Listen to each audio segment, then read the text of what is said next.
¿Qué te parecen 365 días de contenidos digitales para tu empresa, negocio o emprendimiento? Somos especialistas en redes sociales, diseños, textos, guiones, audio, ilustraciones y correcciones. Realizamos contenidos digitales para tu emprendimiento. Octaedro Contenidos. Contenidos de calidad todos los días del año.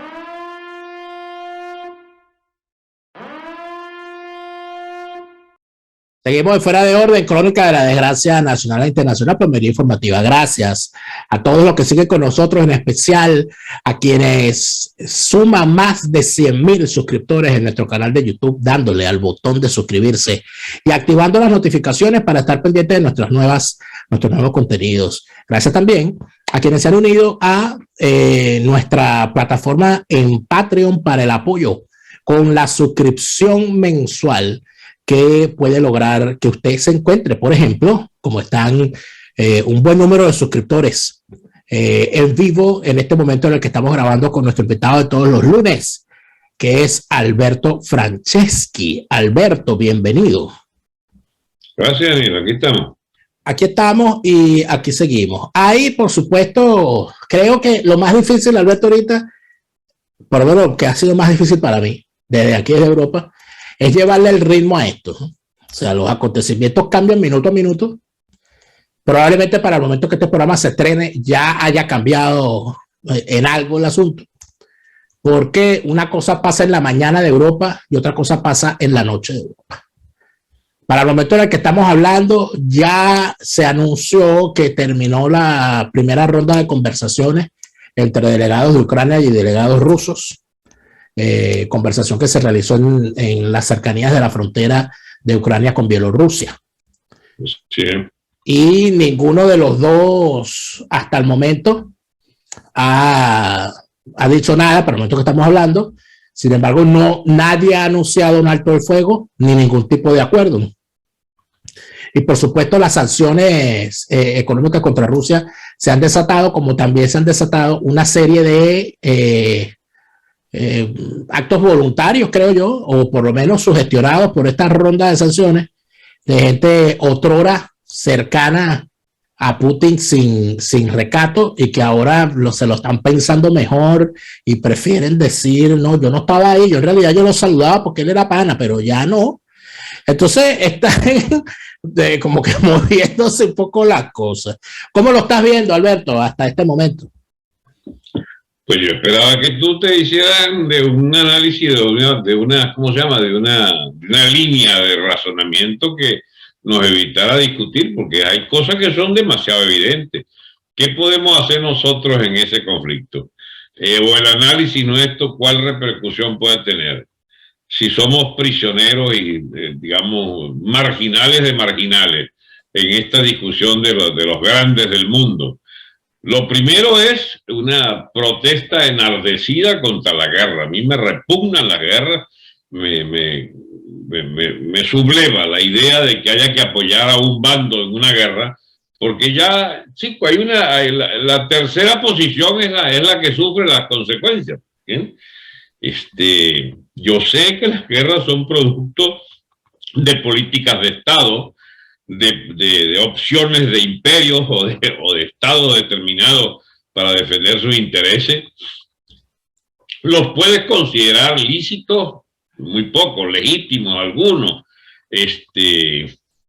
pero en realidad, ¿para dónde va este conflicto? Va para un sufrimiento inenarrable del pueblo ucraniano, ¿entiendes? Y esa guerra maldita llevará a la desgracia de la muerte y las privaciones, el hambre, y a tantos hogares que uno no haya cómo expresar la solidaridad con ese pueblo, víctima de esa desmadre, ¿no? Ahora, dicho eso, ¿qué importa analizar sobre razones de uno u otro? Hay unas razones de Putin allí para según Trump, por ejemplo, fue una medida muy astuta. Eso de hacerse de un espacio que fuera el amortiguador de sus propios intereses en el Donbass y el Lugansk, en las provincias esas rusas de la frontera allí. Y él insinuó que eso debería ser Estados Unidos con México cualquier mes de esto, ¿no? Porque ante el desvenenamiento, la irrefrenable carrera del delito en la zona de frontera mexicana para llenar de inmigrantes, llenar de mafia e ilícitos a Estados Unidos, podría ser útil según esa deducción de la información de Trump. Pero yo escuché leí, mejor dicho, parte de las declaraciones de Trump al respecto.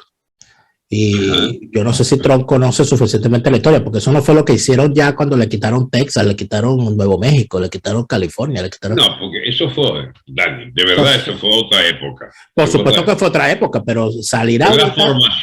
La formación de los Estados Unidos no solo le quitó Texas, le quitó 65% del territorio mexicano, que fue una expoliación absolutamente, digamos, inenarrable de lo que, mejor dicho, una grosera apropiación indebida del territorio de la República Mexicana. Más aún para hacer políticas que por allí anda un bisnieto, creo, del indio Jerónimo, explicando cómo en los estados dominados por la cultura inglesa de las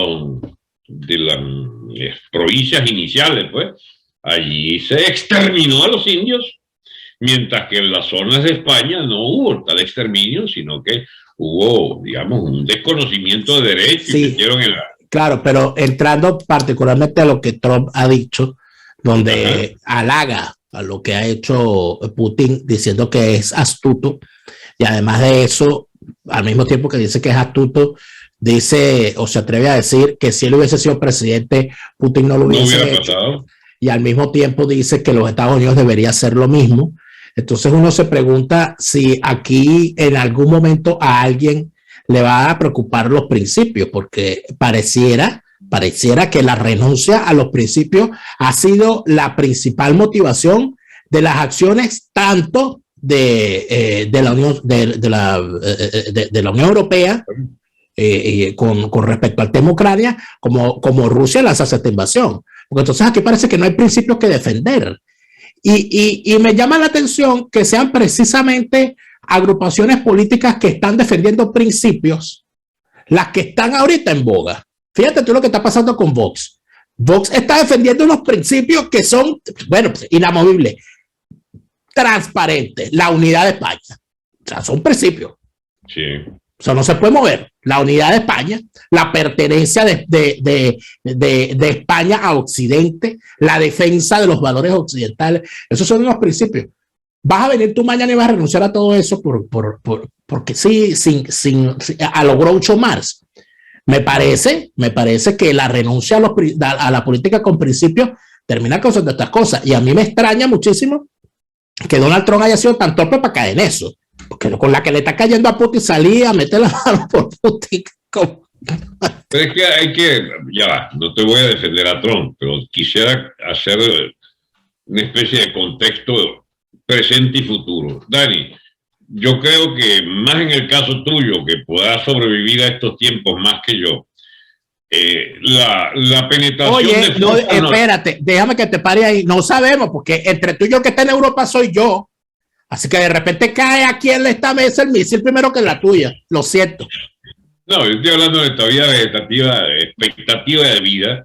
Yo puedo vivir 10, 15 años, puedo vivir 20, 25 más, qué sé yo. Bien, eso supone que es muy probable que antes de que finalicen nuestros días o los míos, haya un operativo del Estado norteamericano imperial para hacerse de un colchón a expensas de México otra vez y amortiguar lo que es una desaforada carrera hacia la anarquía en la frontera del sur. Lo que no pueden negar es que desde esa frontera grupos delictivos, narcotráfico, etcétera, etcétera, hayan hecho de esa frontera sur norteamericana una frontera de estados que van a hacerse ingobernables, o ya hay zonas de esos estados que son ingobernables.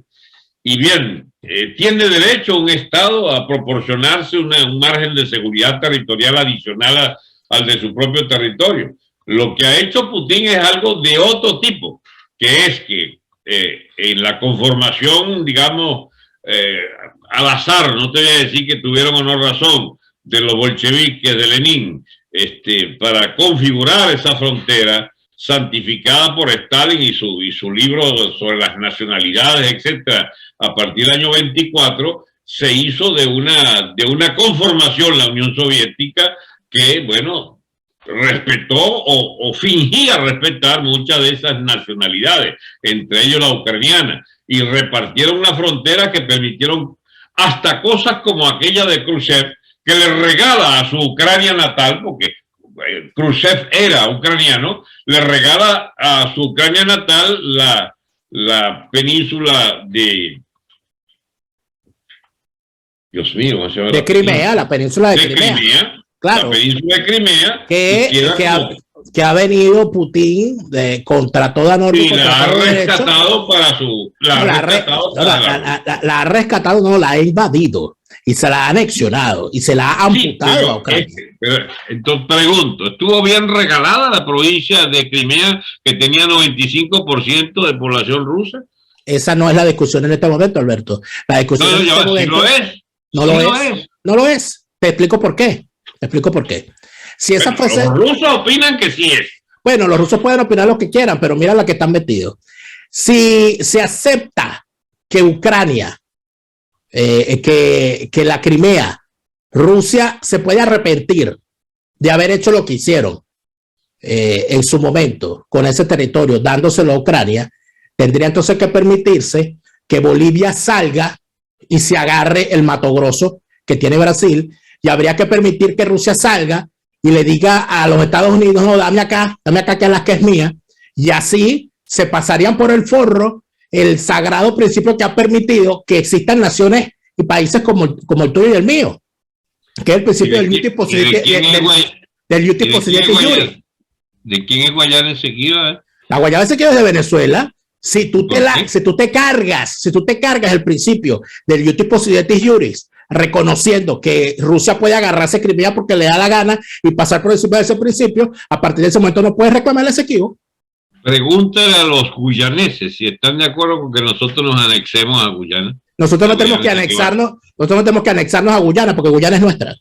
Sí, pero es en un papel y en una declaración, pero en la realidad no es en un papel y una declaración. Yo te digo, mira, el principio del Possibility Juris. Y no es un principio que escribió alguien, es un principio del derecho internacional. Daniel, ¿las Malvinas son argentinas o son inglesas? En este momento son inglesas porque Argentina perdió una guerra. Perdió una guerra. Entonces hay un elemento nuevo que condiciona tu principio. Es que la fuerza puede determinar un hecho. La fuerza puede determinar un hecho, pero eso no impide que se esté vulnerando un derecho, y evidentemente las naciones, en función de su convivencia pacífica, pueden renunciar a determinados derechos, pero esa renuncia tiene que estar escrita, y en ninguna parte de Ucrania ha renunciado a tener Crimea. Argentina nunca renunció a perder Malvinas. Bueno, habría que revisar lo que dice el tratado, pero más allá, bueno, siguen reivindicándola, de hecho, eso sigue allí vivo. Ellos no han dejado de reclamar eso. Es un hervidero de temas no resueltos. Por eso te digo, muy poco puede decir o hacer uno en la marginalidad de nuestra opinión, porque definitivamente hay razones poderosas para argumentar a favor de uno o de otro. Pero yo no estoy de acuerdo, Alberto, porque si uno se amarra... Porque lo que ha permitido, pero es que fíjate, no, lo que pasa es que lo que te quiero decir es lo siguiente: la ausencia de principios en las relaciones internacionales a lo que lo terminaría llevando a la ley de la jungla. Entonces saldría Marruecos a reclamar Ceuta y Melilla y las Canarias si le da la gana, saldría España a invadir el Peñón de Gibraltar, saldría Argentina o Inglaterra otra vez a matarse por las Malvinas, perdería Venezuela el Esequibo, o saldría Venezuela a decir, no, nosotros no estamos... ¿Por qué no pasa nada de eso? Porque existen principios del derecho internacional que no garantizan la consistencia pacífica. Porque hay hechos de fuerza, de fortaleza de estados que determinan, no te metas en ese peo porque te puede salir mal. Ah, está bien. Entonces, si Venezuela el día de mañana tiene la fuerza suficiente, tendría razones para invadir Trinidad y decir que desconoce el tratado por el cual España le entregó ese territorio a Inglaterra. No, Trinidad no, pero si la Guyana puede ser recuperada por un... Pero es que la Guyana no tiene que ser recuperada, la Guyana no tiene que ser recuperada, la Guyana pero, es de Dios mío, Venezuela. que eso está en un documento que nadie lee. Yo estoy llevando la realidad. La realidad es de Venezuela, está bajo reclamación, porque yo respeto el principio del iuti possidetis iuri, lo que poseía lo seguirá poseyendo y ese territorio es venezolano. Que hay un acuerdo de por medio que Venezuela ha declarado como írrito, otra cosa. Pero lo más cómico es que estemos en desacuerdo sobre que estamos de acuerdo. Coño, démosla que es venezolana la Guayana Esequiba. Pero el problema es cómo ejerces tú ese derecho. El tema de ejercer el derecho, Alberto, comienza por el respeto al derecho. Y si nosotros salimos y decimos que Rusia tiene derecho a agarrarse Crimea por no sé cuánto por ciento de personas que hablan ruso allí, entonces tendríamos que aceptar que vamos a perder el Esequibo.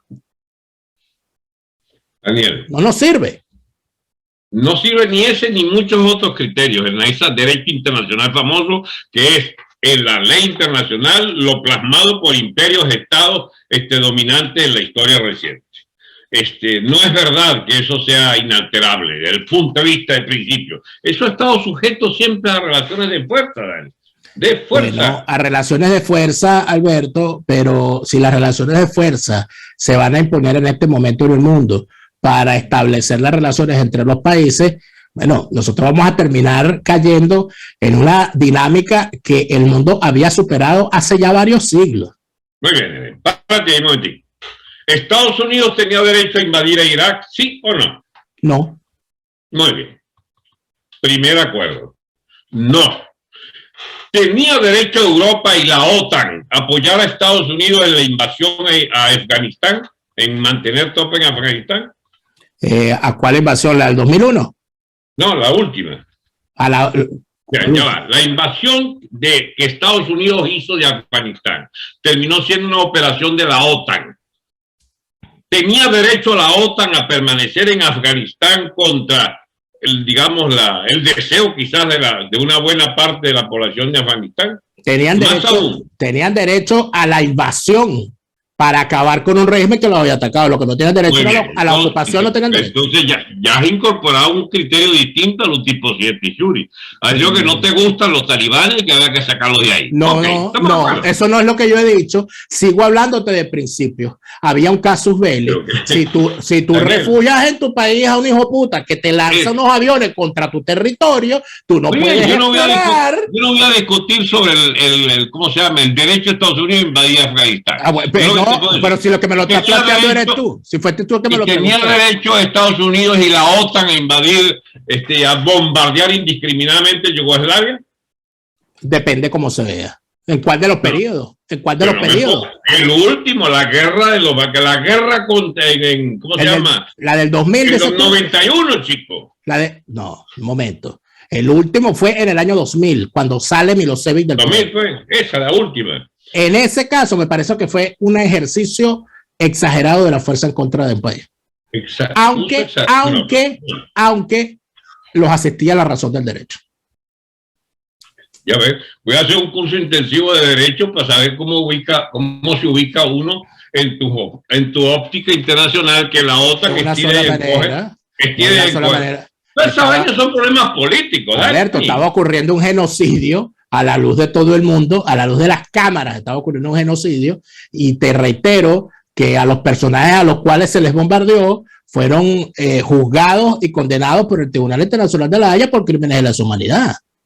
Daniel, la bombardeo indiscriminado de la OTAN en Yugoslavia fue una carajada. Y si defendían esa población contra un genocidio, no le está dando la razón a Putin de decir que podía defender al Donbass, etcétera, del genocidio de Ucrania contra él. ¿Cuál genocidio? Ellos dicen que había un genocidio. Una cosa, 14.000 muertos. 14.000 muertos ya. Ellos pueden decir misa, pero no lo han demostrado. ¿Está el problema? Mira, Dani, este breve cruce de ideas yo saco una sola conclusión. Una sola conclusión. Son tan relativos los argumentos que uno puede dar para meterse en esos líos de estar o no al lado de tal o cual invasor o defensor de posiciones. Lo concreto es una maldita guerra que está ahora, ¿entiendes?, sobre el pueblo ucraniano. ¿Entiendes? Eso es lo que debería unir. Rechazo a esa guerra. Por supuesto, pero es que el asunto está en que si se rechaza la guerra, hay que rechazar los argumentos que se están usando para desatar esa guerra, que son verdaderamente pasmosos. Por ejemplo, el tema del Donbass y el tema de Crimea. En ese caso, el argumento que se está esgrimiendo, el argumento fundamental que lo declara inclusive Putin cuando justifica la acción, es decir, que van a desnazificar Ucrania. Luego hablan de un supuesto genocidio contra los rusos en esa zona. Pero en ninguna parte nos dicen que en los acuerdos de Minsk que del año 2015, que Rusia afirma que Ucrania ha violado, sin habernos mostrado cómo los violó, que esas regiones tenían gobiernos autónomos, títeres de Rusia, con milicias armadas por Rusia. Entonces, caramba, qué gente tan inepta, que a pesar de tener el control absoluto armamentístico de la zona, no podían defenderse. ¿No está como raro ese argumento? Ese y muchos otros siguen siendo muy raros. Que tú, por ejemplo, no detectes que efectivamente hay una ultraderecha en ¿cómo se llama? En Ucrania. Sí, es beligerante, es beligerante, una ultraderecha y de orígenes seminazio, afiliada a nazis. Una ultraderecha, es una ultraderecha grosera y asquerosa que en las últimas elecciones no alcanzó a lograr el 2% de los votos. Bueno, pero al parecer es un factor allí. Pero que tiene el 2% del apoyo. No se puede decir entonces que el peligro es, discúlpame, no se puede decir que el peligro son unos neonazis cuando tienen el 2% de los votos. A ti te olvida que los detentores del 2% de los votos son de las grandes fortunas, entre ellas la del Poroshenko ese que fue presidente, que es un tipo con 19 mil millones de dólares que se cogió. ¿Y cuál es el punto? El punto es que esa vaina no te da el peso electoral, el peso de lo que significa una personalidad como este. Y factores efectivamente que dominaron el movimiento de la plaza y lo desvirtuaban. O que los usa Rusia para demostrar que está, digamos, encarnada esa posición en Ucrania por factores ligados a reminiscencia del nazismo alemán. Al mismo tiempo, Dani, el tema del gas ruso.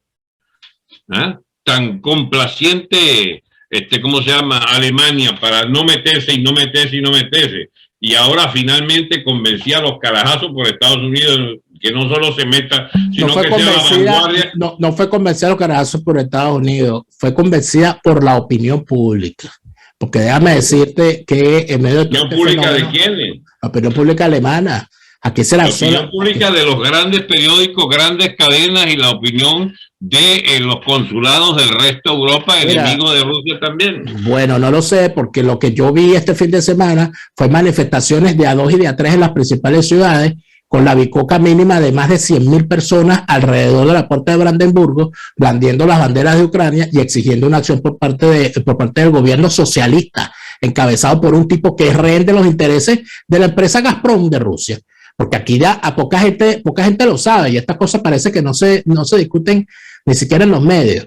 Aquí el predecesor de Angela Merkel, que gobernó 16 años, en una muestra absoluta de desconocimiento de lo que significa la alternabilidad necesaria dentro de una organización política, la señora le recibió el poder a un socialdemócrata llamado Gerhard Schröder, que fue el canciller previo a ella.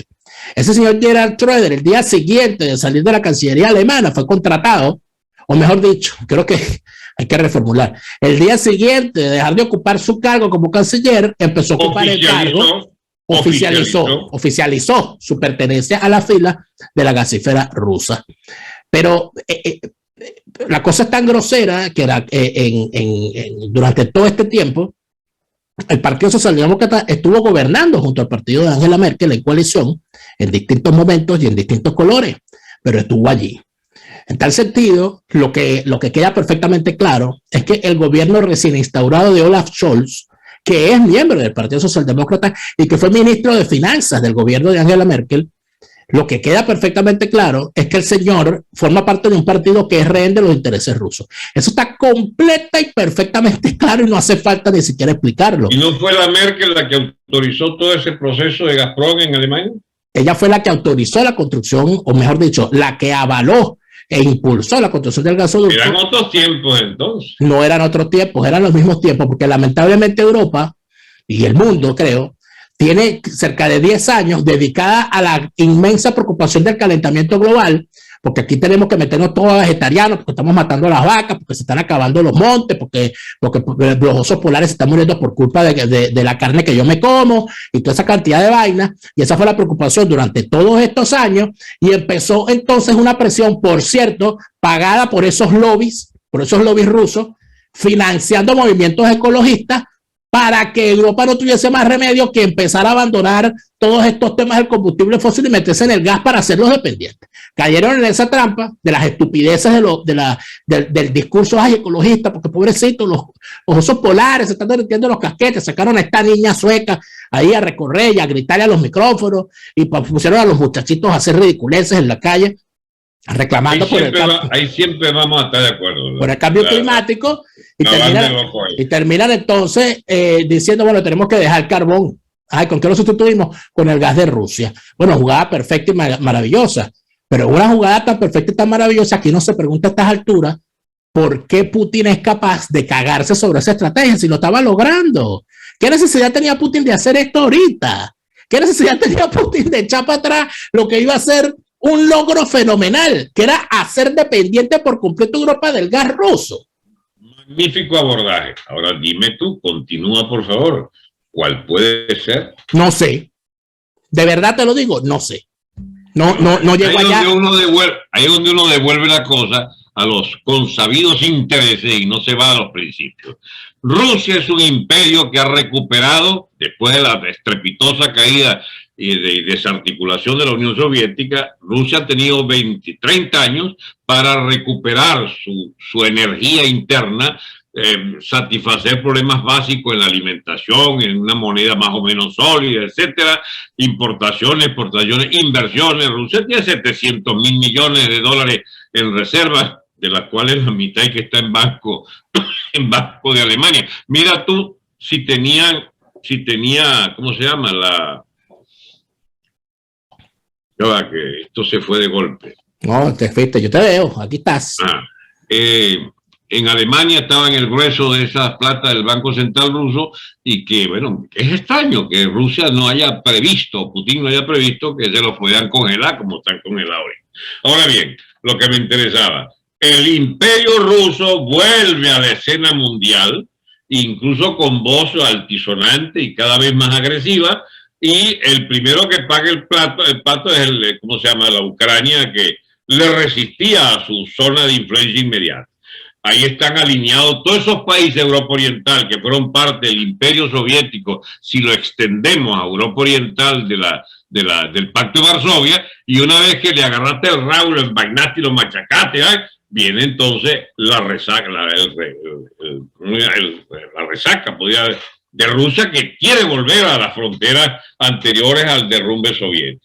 Eso es lo que está históricamente dibujado en los mapas, una zona que va hasta la neutralidad de Finlandia y de Suecia, la está poniendo en entredicho Putin en este momento, porque la agresividad de la OTAN para tratar de cercar rápidamente a Rusia con todas esas potencias hacen que Rusia se siente en la necesidad de defenderse a mordisco y a paté kung fu. Alberto, pero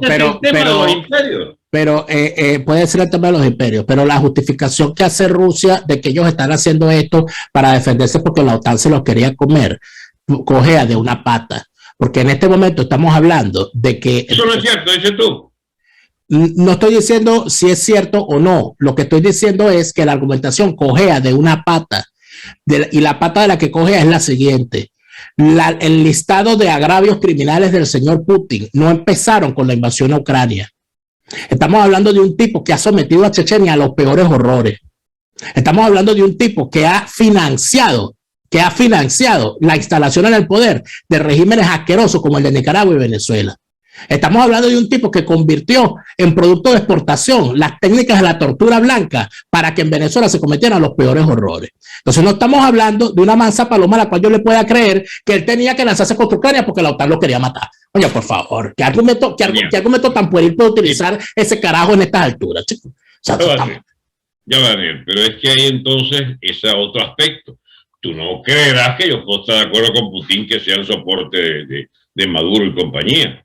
Es una de las más asquerosas vainas política diplomática, las de hacerse con el apoyo cubano, que es aún peor que el régimen venezolano, aunque cueste creerlo, y el pedófilo de, ¿cómo se llama?, Nicaragua. Pero hay cosas nuevas, como que también Argentina quisiera, bueno, putinear un poco, y hasta el propio Bolsonaro. O sea, las cosas son un poco complicadas, y México, dicho sea de paso, se nos complican en el continente porque sencillamente el tipo tiene ya la propia Hungría, que era un baluarte de políticas, digamos, propias del nacionalismo húngaro, que si alguien puede hablar con propiedad de los desaforados ataques rusos, es Hungría, que la invadió y la exterminó su revolución en el año 56, pero bueno, el propio Orbán está allí, el presidente conservador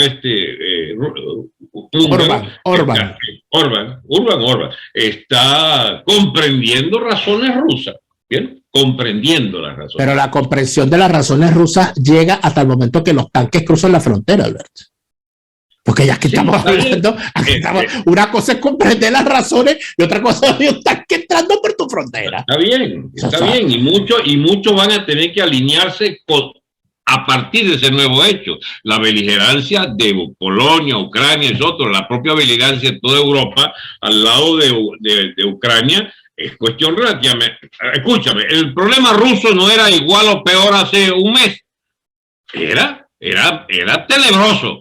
Y entonces ahora es que se van a dar cuenta que es tenebroso. Pero por favor, si hace un mes Rusia tenía... Yo creo que pudieron haberse dado cuenta desde el año 2014 en adelante o inclusive de mucho antes. Pero el gran planteamiento es, ¿por qué crees tú que Putin está haciendo esto? O sea, no, por supuesto que nosotros no podemos evaluar con toda la información posible, pero yo sinceramente, yo he reconocido que yo me equivoqué en mi apreciación. Yo no creía que Putin fuese a desatar la que ha desatado, porque yo decía, pero no tiene sentido que estando el señor ejecutando una política de dependencia de Europa del gas ruso, el tipo se vaya a lanzar una medida como esta ahorita, que no solamente echaría para atrás ese objetivo, sino que lo haría perder por completo la confianza.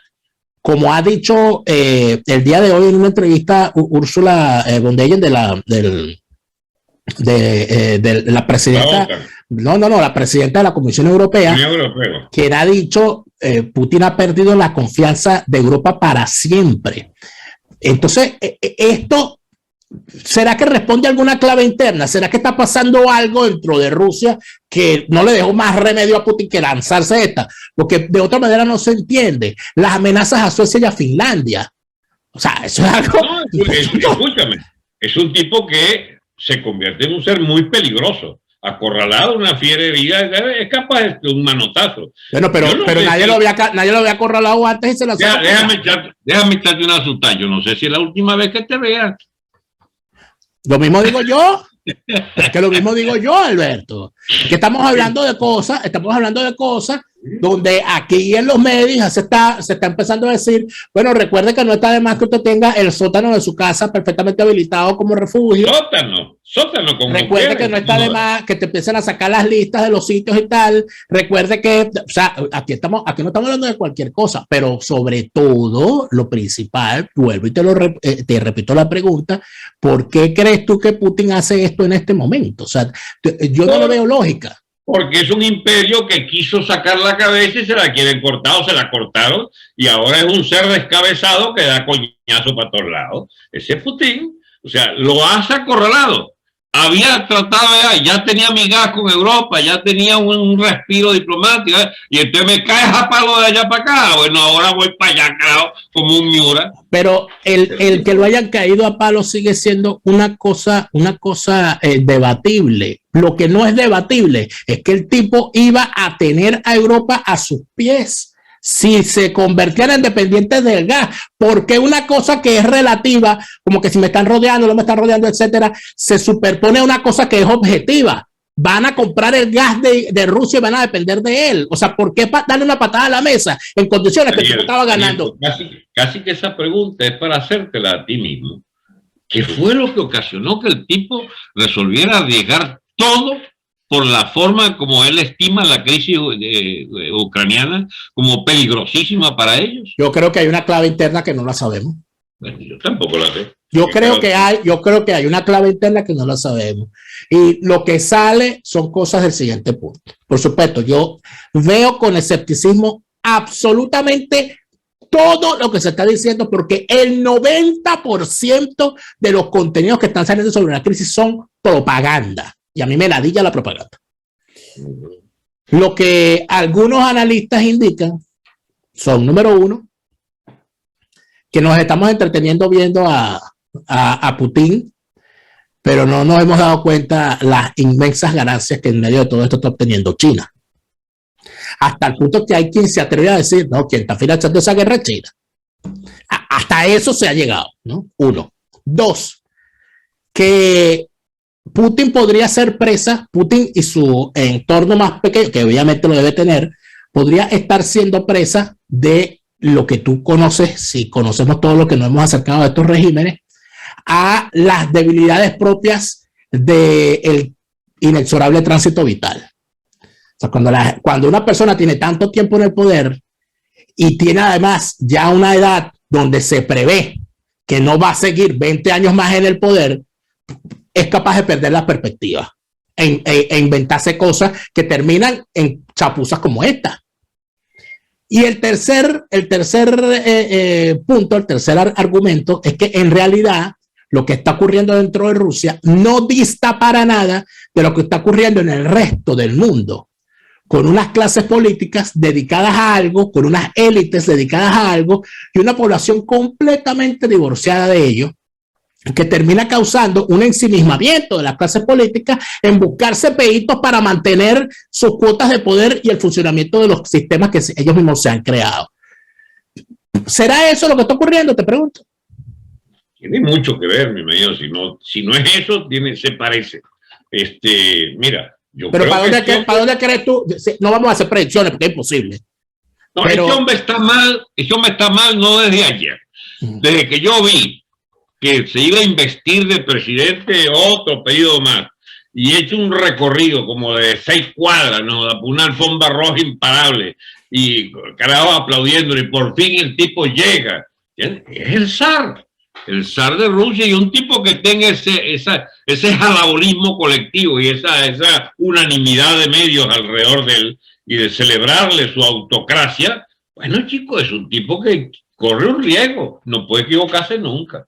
Y si se ha equivocado y se ha encaprichado en una serie de eventos que lo llevan a su propia tumba, allí lo que cuesta tener un presidente sin contrapeso, sin un poder que pueda regularlo. La manera como, por ejemplo, humilló al jefe de la KGB, chico, un jefe de la KGB. ¿Tú viste ese episodio? Una cosa horrible, eso para los pelos. Yo hubiera estado ahí, hubiera sido jefe de la KGB, y me hace Putin lo que le hizo a ese tipo, coño, que ya desaparecerme de ese gobierno. Puede haber un problema interno en la alta cúpula del gobierno que pase por el tema ucraniano, anda tú a saber. Y ese nuevo zar sin zarismo, que es lo complicado del tema, porque el tipo tiene todos los poderes del zar, pero no es zar. No puede nombrar un hijo sucesor, no sé si, creo que ni tiene un hijo que le pueda suceder. O sea, ese tránsito vital que tú dices, el último tramo de vida, bueno, tiene un problema adicional. Es la Rusia autocrática, ¿bien? con un régimen autoritario que salió de una dificultad histórica mayor, que fue el comunismo, y que se adentró en una necesidad para Rusia de volver a ser parte de las grandes del mundo, y le cayeron todos a mordiscos, chicos, para que no lo sea, o por lo menos el Biden, este buscapeo que ha armado, digamos, una situación irreversible. No te olvides que el hijo de Biden estaba por ahí cerca. Muchacho, está embarrado hasta los tequeteques de la corrupción en esa zona. Eso siempre en los negocios sucios, porque cómo les gustan los negocios sucios a los demócratas, es una cosa impresionante, desde que eran comerciantes de esclavos. ¿Y por qué Trump dice, si yo hubiera estado este peor no se da? Bueno, por bravuconería, porque Trump también es un gran bravucón, porque Trump es un gran hablador de huevonadas que ha demostrado a lo largo de todo este tiempo que ha estado fuera del gobierno, que es capaz de gritar por... No, chicos, es un tipo que es capaz de pararse en la ventana a gritar después que terminó la coñaza. Entonces, si hubiese estado yo ahí. Por favor. Daniel, no bajes el nivel, escucha. No, es que no estoy bajando el nivel, lo estoy manteniendo. Hubo 4 años y no hubo guerras. Ay, bueno, y 4 años, bueno, está bien, yo puedo aceptar, yo te digo sinceramente, que yo creo que si Trump hubiese estado gobernando, las condiciones objetivas que tanto le gustan a ustedes, los estudiosos del marxismo, hubiesen sido completamente distintas. Pero por supuesto que sí. Pero si mi mamá tuviese ruedas, sería bicicleta. Aquí hacer exámenes ucrónicos está fuera de lugar. O sea, decir, ay, si yo hubiese estado ahí, no, pues está bien. No, está bien. Si yo me hubiese montado en el ring contra Foreman, lo tumbo. Ay, no, mira, Dani, ¿tú estuviste alguna vez en esos famosos debates de los liceos, en el equipo de debate? Nunca estuve. Porque parece esta vaina, a veces me parece el equipo de debate. A ver, Dani, vamos por partes. Por parte. La política de Trump era de contención del intervencionismo yanqui en el mundo, para con una posición de fuerza renovada de un imperio que venía cayendo y que él busca otra vez fortalecer, lo que lo lleva al peo con China, buscó por todos los medios posibles, coño, no ser policía del mundo, como decía el señor Trump. Está bien, pero el punto, lo que estás dejando de lado, estimado y querido Alberto, es que hay un acierto de Donald Trump en su política exterior, que evidentemente en el caso de Biden es que ni siquiera hay política exterior, no hay política exterior presidencial. Sí la hay, buscarle pego a Rusia fuera de vaina de los Clinton. Me explico. Y es lo de Biden, y es lo de Obama, y es lo de Biden. Me explico, me permite usted, doctor, por favor. Los presidentes en su actuación en el concierto internacional se convierten en actores, se convierten en generadores de política exterior, hasta el punto que tú puedes decir la política exterior del presidente Betancourt, la política exterior del presidente Wilson, la política exterior de Sir Winston Churchill, pero muchísimas veces la política exterior podría descansar en la figura del canciller, de forma tal que tú podrías decir la política exterior de Kissinger o la política exterior de McNamara. ¿A dónde voy yo con esto? No existe la política exterior de Biden. Ese señor está durmiendo, no griten. No griten que lo despiertan. Ese señor no hay una política exterior de Biden. Lo que hay es una agenda que dejó debajo del escritorio de la sala oval Barack Obama. Y esa agenda se está ejecutando en el gobierno de Biden. Y la misma no de hay Clinton, una política exterior de Biden. Y es la misma de Clinton. Yo creo que decir eso es exculpar demasiado a Obama. No, porque estaba Hillary de asusadora ahí en la vaina. Bueno, porque Hillary es una gran oportunista y será retratada como tal en el futuro. Pero mira, no quisiera que se nos fuera esto ya en el poco tiempo que nos queda. Donald Trump, aquí te lo voy a reconocer, ¿no? Porque Donald Trump sí tenía una política exterior. Donald Trump sí era un actor en sí mismo en política exterior y tenía a su favor algo que en lo que no lo supera ni lo superará jamás Biden, que es el presidente de los Estados Unidos que era famoso antes de ser presidente. Es decir, él no se hizo famoso por llegar a presidente como Obama. No, él llegó siendo Donald Trump. Y ya al arrastrar con eso, el señor al llegar a la presidencia se convierte en un actor fundamental. La política, buena, mala, chimba, jacarandosa, escandalosa, lo que sea, pero vea los resultados que hubo con los acuerdos de paz y el reconocimiento a Israel por parte de países del Medio Oriente. Eso nadie se lo ha reconocido al auspicio de Donald Trump. ¿Y por qué se logró eso? Por los reales, por los negocios, lo lógico, porque tanto a los países árabes les gustan los negocios y a Israel también. La política la política de calmar y de enseñarle la camioneta a la bestia al gordito este del cohete en Norcorea. Eso es porque nadie se lo reconoce a Donald Trump. ¿Y por qué Trump apoya a Putin? Yo creo que Trump apoya, tú dices que lo apoya. Yo no creo que apoye a Putin. Yo creo que Donald Trump en su política exterior tenía un objetivo claro y marcado. Él sabía que el enemigo era China. Él sabía que el enemigo era China. Y no pretendía entretenerse. Fíjate lo que está pasando, fíjate lo que se está esperando ahorita, fíjate, en todos los grupos de analistas internacionales, estas cosas, lo que se discute es qué va a hacer China. ¿Qué va a hacer China? ¿Qué va a hacer China? China está frotándose la mano. Hay unos que dicen en cualquier momento se le lanza a Taiwán y otros dicen no. China cobra a largo plazo a interés bajo, pero cobra, pero a largo plazo. ¿Okay? No necesitan lo de Taiwán, no lo necesitan inmediatamente. Lo van a meter en su agenda. Pero hay otro punto interesante que no lo podremos analizar esta vez, quizás la que viene. Creo que la semana que viene deberíamos tocar este punto, Alberto. Turquía, porque el papel de Turquía, si vamos a hablar de imperios, si vamos a hablar de aspiraciones imperiales y si vamos a hablar de aspiraciones a ser emperador, creo que Erdogan le lleva una morena a Putin, ¿no? En cuanto a aspiraciones.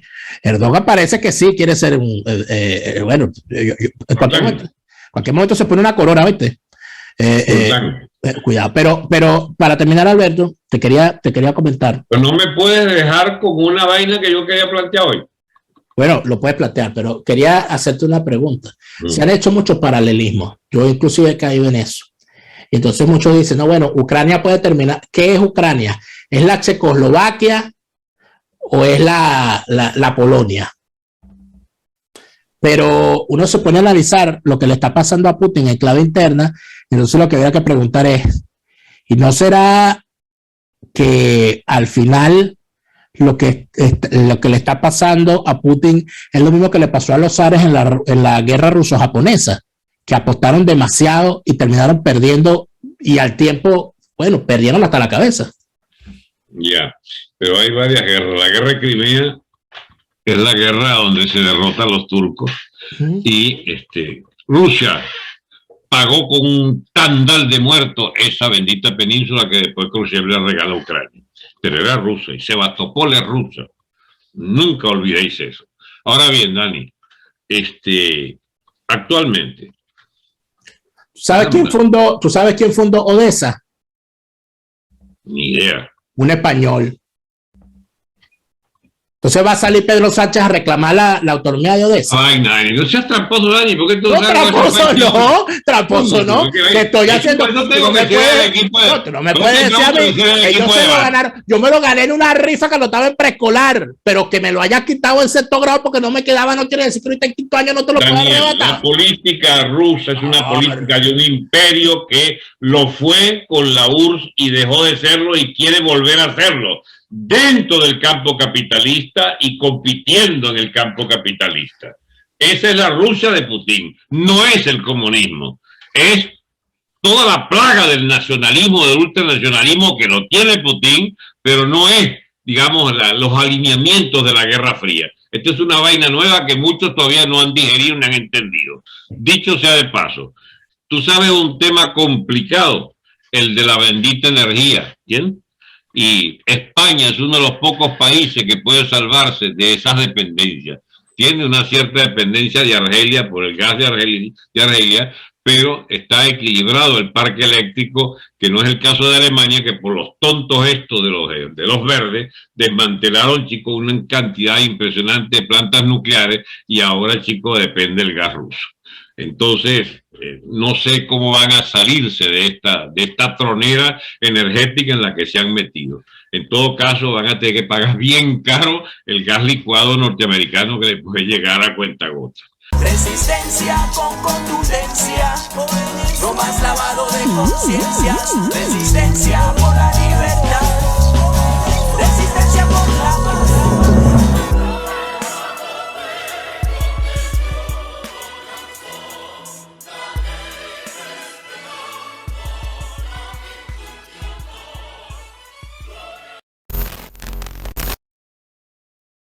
¿Quieres enviar algo desde los Estados Unidos a Venezuela? Tuplata.com.be es la mejor opción. En tuplata.com.be además te asisten con tus compras y si lo necesitas, incluso las hacen por ti. No busques más couriers de dudosa procedencia, envía rápido y seguro. En avión o en barco, nos ajustamos a tu presupuesto. Tuplata.com.be, la tarifa más baja y en el mejor tiempo.